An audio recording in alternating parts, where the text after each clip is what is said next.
आरक्षण दिलं ही समाधानाची बाब आहे. अनेक आंदोलनं, उपोषण आणि मोर्चे यांचा शेवट गोड होतं ही आनंदाची बाब आहे. मराठा आरक्षणाचं मागासले पण लक्षात घेत हे आरक्षण निश्चितच टिकेल. सुप्रीम कोर्टाने दाखवलेल्या अडचणीतून मार्ग सरकारने काढला असावा, म्हणूनच विधेयक विधिमंडळात आणलं गेलं. ही मोठी समाधानाची आणि आनंदाची बाब आहे. महायुतीने घेतलेला हा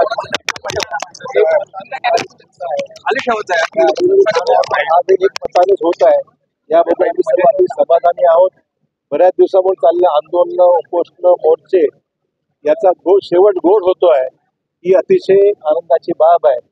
मला वाटतंय की 10% आरक्षण हे आज दिल्यामुळे, आणि अर्थातच अहवाल मी पाहिलेला नाही, तर अहवालाच्या मध्ये असलेल्या तरतुदी लक्षात घेता, मराठा समाजाचा मागासले पण लक्षात घेता, यातून निश्चितच आरक्षण निश्चित टिकेल आणि मराठा समाजाच्या ज्या अपेक्षा आहेत त्या निश्चित पूर्ण झाल्याशिवाय आज हा आनंद व्यक्त आपण 5 जल्लोष मोठ्या प्रमाणात होत आहे, ही आनंदाची समाधानाची बाब आहे. मुख्यमंत्री एकनाथ शिंदेजी, उपमुख्यमंत्री देवेंद्र फडणवीसजी आणि आपले अजित पवारजी या सर्वांच्या या संयुक्त प्रयत्नातून हा प्रश्न आज मार्गी लागला. ठीक आहे, आता असं आहे की विरोधी पक्षांनी प्रशंसा सरकारची करावी असं काही अपेक्षित नाहीच आहे.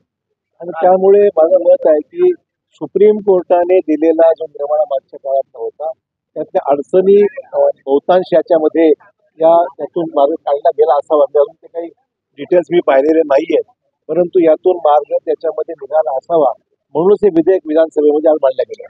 असं आहे की मुद्दा एवढा आहे, एखादं चांगलं गोष्ट होत असताना तिला अपशकुन कोणी करू नये. त्या अर्थी एक मताने आपण पास करताय, मग विषय राहायला कुठे.